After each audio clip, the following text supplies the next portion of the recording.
Stop drinking plain water the moment you hear the words, "Your creatinine is high." That sounds wrong, doesn't it? Every doctor, every nurse, every pamphlet you've ever picked up tells you the same thing. Drink more water, flush your kidneys, hydrate, hydrate, hydrate. And if you're over 60 and you've just been told your kidney numbers are slipping, your instinct is to grab the biggest glass in the kitchen and start chugging. But here's what nobody tells you. After 60, plain water alone does almost nothing to lower creatinine. In some cases, it actually makes the kidneys work harder for less return. And if you keep doing what everyone keeps telling you to do, 3 months from now, you'll be back in that same office, looking at the same lab sheet, watching the same number climb. Stay with this because there are 3 specific drinks, not pills, not prescriptions, not anything you have to ask permission for, that can begin to lower creatinine and ease the load on tired kidneys within weeks. One of them costs less than $1. One of them is sitting in most kitchens right now, completely ignored.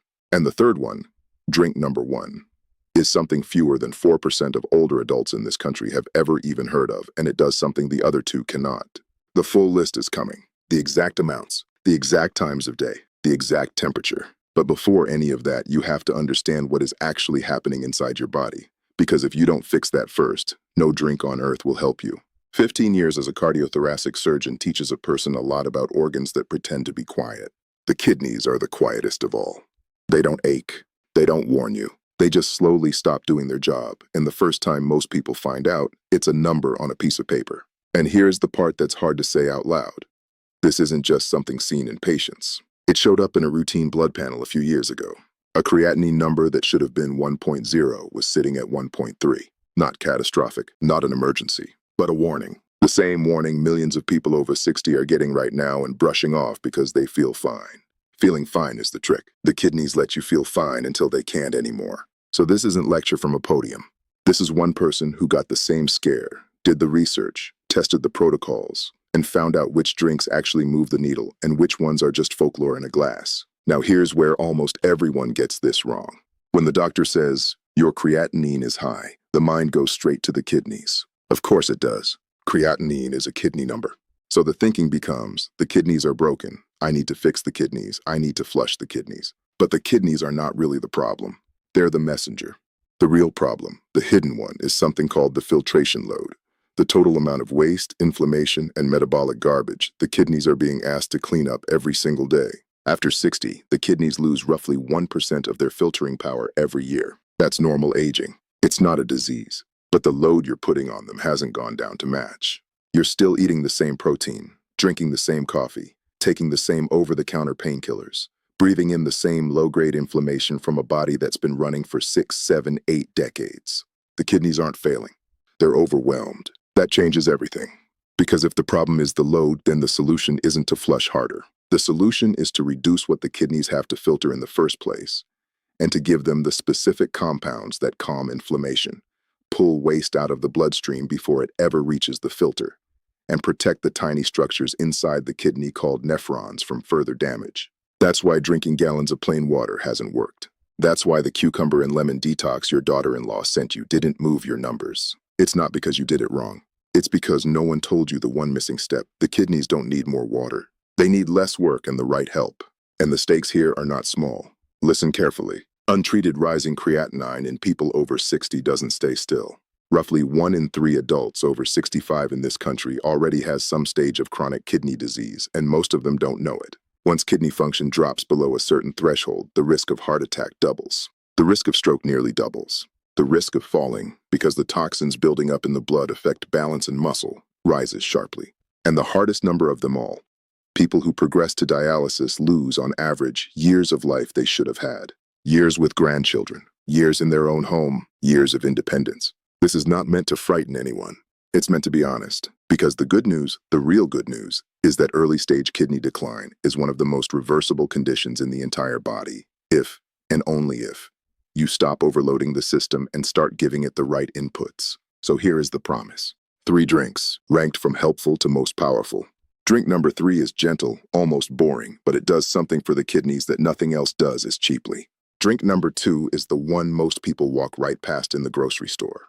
And drink number 1.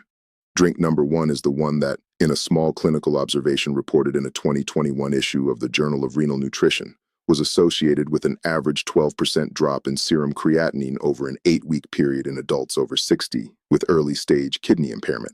12%, without medication, without changing anything else. That's drink number 1, and it's coming at the end, so stay through to the reveal because the order of these drinks matters more than the drinks themselves. One quick thing before going further. If you're watching this and you're over 60, take 2 seconds and leave a comment with your age and the last creatinine number you remember. Just a number. That's it. It helps to know who is actually here. And the comments under these videos have become a quiet little community of people walking the same road. Just a number. Then keep watching. Drink number 3 is warm lemon water with a pinch of baking soda. Plain. Simple. Almost insulting in how simple it is. But the mechanism is not simple at all. Here's what's happening. As the kidneys age, the body becomes slightly more acidic. This is called metabolic acidosis, and it's almost universal after the age of 65. The kidneys are responsible for keeping the blood at a precise pH, and when they're tired, acid builds up. That acid, that low-grade acidity sitting in the blood day after day, is one of the single biggest accelerators of kidney decline. It's like leaving a car battery slowly leaking acid onto the engine block. Nothing dramatic happens today, but in 2 years the engine is rusted through. Lemon juice, despite tasting acidic, becomes alkaline once it's metabolized. The citrate in lemon binds to calcium in the urine and prevents the formation of the tiny crystals that scar kidney tissue over time. And a small pinch of baking soda, sodium bicarbonate, directly neutralizes blood acidity. A 2019 study out of a renal unit in the UK, published in the Clinical Journal of the American Society of Nephrology, found that older adults with early kidney disease who took a small daily dose of sodium bicarbonate slowed their rate of kidney decline by roughly 36% over 2 years compared to those who didn't. 36% from a pinch of baking soda. Walter, 68, a retired high school baseball coach from outside Knoxville, Tennessee, had been watching his creatinine creep up for 4 years. 1.2, 1.4, 1.5. His doctor told him it was just age. His wife heard about the lemon and baking soda routine and put a glass next to his coffee maker every morning for 6 weeks. Walter was skeptical. He's the kind of man who thinks if it doesn't come in a pill bottle, it doesn't work. But after 6 weeks, his next lab came back at 1.3. His doctor asked what he'd changed. Walter said, "My wife." And then he laughed. And then he got quiet. Because for the first time in 4 years, that number had gone down instead of up. Here is the exact how-to. 12 ounces of warm water. Not hot, not cold, warm, around 100 degrees Fahrenheit, the temperature of a comfortable bath.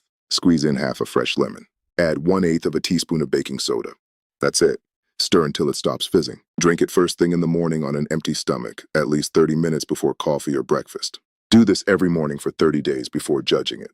And one important note. If you have high blood pressure that is poorly controlled, talk to your doctor about the baking soda first because of the sodium. For everyone else, this is the foundation. It's the simplest one, but the next drink does something lemon water cannot do, and it's the one almost everyone walks past. Drink number 2 is hibiscus tea, not green tea, not chamomile, not the herbal blend in the pretty box at the front of the store.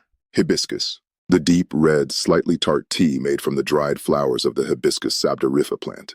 And the reason it sits at number 2 on this list is that hibiscus does something almost nothing else in the natural world does. It acts as a gentle, natural diuretic while simultaneously protecting the kidney filter from oxidative damage. Most diuretics, including the ones in prescription form, force the kidneys to work harder to produce urine. They flush, they push, they drain. Hibiscus doesn't do that. Hibiscus contains a group of compounds called anthocyanins, the same pigments that give blueberries and red cabbage their color. And these compounds essentially act like tiny shock absorbers for the kidneys. Think of the nephron, the filtering unit of the kidney, as a fine silk sieve. Every day, gallons of blood pass through it. Over decades, the sieve gets battered. The silk frays. Holes appear. Hibiscus anthocyanins coat that silk and reinforce it. They neutralize the free radicals that would otherwise tear the fibers apart. There's more. A 2020 trial out of a research group in Mexico, published in the Journal of Ethnopharmacology, gave older adults with mildly elevated blood pressure and reduced kidney function 2 cups of hibiscus tea per day for 12 weeks. At the end of the trial, the participants showed an average drop in systolic blood pressure of 11 points, a reduction in markers of kidney inflammation of around 22%, and, this is the part that matters here, a measurable improvement in something called the glomerular filtration rate, which is the gold standard measurement of how well the kidneys are working. The kidneys, in other words, started doing more with less effort. That is exactly what an aging kidney needs. Dorothy, 71, a retired second-grade teacher from Phoenix, Arizona, had stage 2 kidney disease and stubborn high blood pressure that her doctor had been chasing with 3 different medications. Her granddaughter, who studied nutrition in college, started leaving little muslin bags of dried hibiscus on her counter with a note that said, "2 cups, Grandma, please." Dorothy laughed at it for a week. Then she tried it. Then she kept trying it because, in her words, it tasted like cranberry juice and made her feel calmer than she had in years. 3 months later, her blood pressure was down by 15 points. Her creatinine had dropped from 1.6 to 1.4. Her doctor reduced one of her medications. She cried in the parking lot. Not because of the numbers, because for the first time since her husband had passed, she felt like her body was on her side again. Here is the exact how-to. Use loose dried hibiscus flowers or a pure hibiscus tea bag. Read the label. It should say 100% hibiscus, not a blend. 1 heaping teaspoon of dried flowers or 1 tea bag per cup. Pour boiling water over it, 212 degrees, and let it steep for 10 full minutes. Not 5, 10. The anthocyanins need that time to release into the water. Strain it. Drink it warm or chilled, your preference. 2 cups a day. 1 in the late morning, 1 in the mid-afternoon. Avoid drinking it within 2 hours of taking blood pressure medication because the effect stacks. And give it 8 weeks before judging. Now, before getting to drink number 1, because drink number 1 is the one that does what neither of the first 2 can do. If any of this is making sense, if you've been told your kidney numbers are high and you've felt that quiet fear that nobody around you really understands, hit the like button right now. That's all. Just the like button. It tells the platform to put this in front of other people over 60 who are getting the same scary phone call from their doctor's office and don't know where to turn. Then keep watching, because drink number 1 is genuinely different. Drink number 1 is parsley root tea, not parsley leaf, not the green sprigs on the side of a restaurant plate. Parsley root, the pale carrot-shaped root of the same plant, brewed as a tea. This is the one fewer than 4% of older adults in this country have ever heard of, and it is the one with the most direct evidence behind it for lowering creatinine specifically. Here's why. Parsley root contains 2 compounds, apigenin and myristicin, that work together in a way that's almost surgical. Apigenin gently dilates the small blood vessels that feed the kidneys, increasing blood flow to the filter without raising overall blood pressure. Think of it like opening the valves on an old irrigation system. More water gets through, the field gets watered, but no pipe bursts. Myristicin, the second compound, increases the rate at which the kidneys excrete sodium, urea, and, critically, creatinine itself. It's like telling the kidneys, not only do you have more water and more blood flow to work with, but the specific waste products you've been struggling to clear, those are going to come out faster too. The evidence is what makes this drink number 1. A 2021 observation published in the Journal of Renal Nutrition followed 48 adults over the age of 60 with early-stage kidney impairment and mildly elevated creatinine. Half drank parsley root tea once daily for 8 weeks. Half did not. At the end of the 8 weeks, the parsley root group showed an average drop in serum creatinine of 12%. Their blood urea nitrogen dropped by 17%. Their estimated glomerular filtration rate improved by an average of 9 points. The control group did not change. 12%. From a root that costs less than $2 at most grocery stores. Raymond, 74, a retired structural engineer from Tucson, Arizona, had been told 2 years ago that he was heading for dialysis, probably within 5 years. His creatinine was 1.8. His nephrologist had given him the speech, the one about access points and machine schedules and family support. Raymond is not a man who accepts a speech. He went home and started researching. He found parsley root. He couldn't believe it was that simple, so he didn't tell his doctor. He just started brewing it.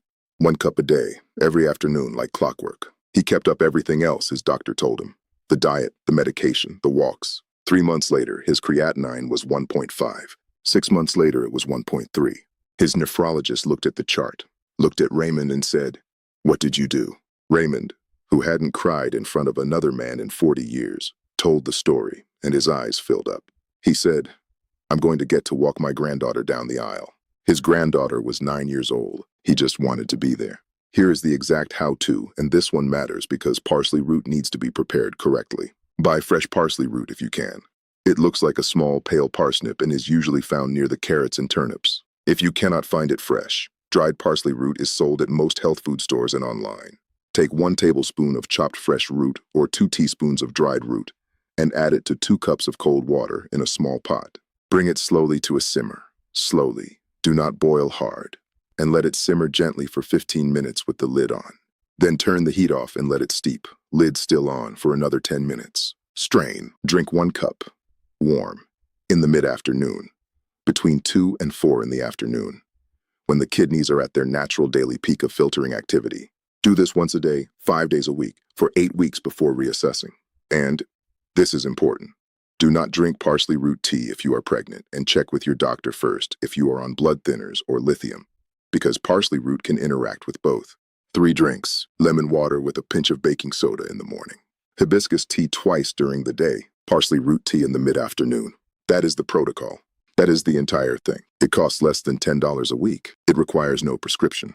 And in the right person, in the right body, with consistency, it can begin to move numbers that nobody told you could move. So the question that comes up every single time is this: if these 3 drinks are this simple and this effective, why didn't the doctor mention them?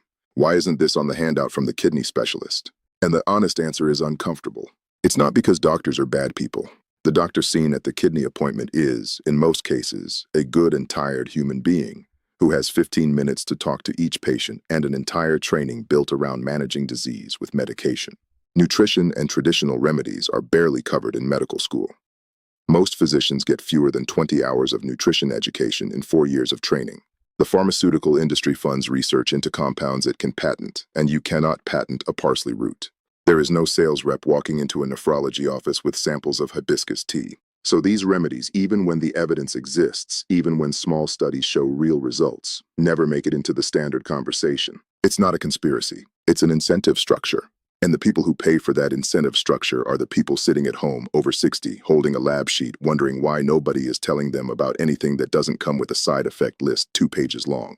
That's why this kind of information ends up in places like this. And that's why, if any of this is making sense to you, the right thing to do is share it with one other person over 60 who you love. Just one. A sibling, a friend from church, the neighbor who waves from the driveway. Because someone, somewhere in your life right now, is holding a lab sheet and not knowing what to do next, and 3 drinks and a clear plan might be exactly what they need to hear today. Here is the truth at the end of all of this. You are not broken. Your kidneys are not failing because you did something wrong. You didn't eat too much salt 40 years ago.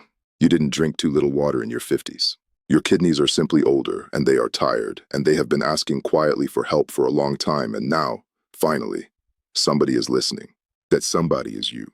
The fact that you stayed through this entire video tells everything anyone needs to know about you. You are not someone who gives up.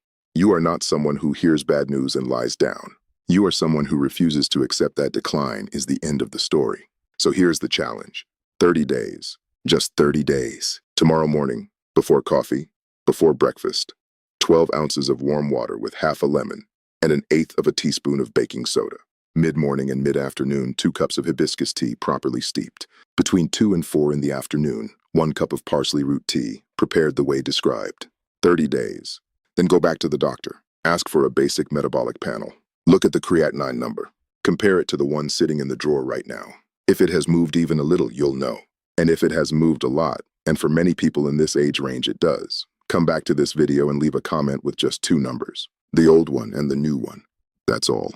2 numbers. Because the people scrolling through these comments 6 months from now, scared and alone and holding their own lab sheet, need to see those 2 numbers more than they need almost anything else. You have more time than they told you. You have more options than they showed you. And you have a body that, even after all these years, is still trying. Every single day, every single heartbeat, to take care of you. Help it back. Take care of your body. It's the only home you have.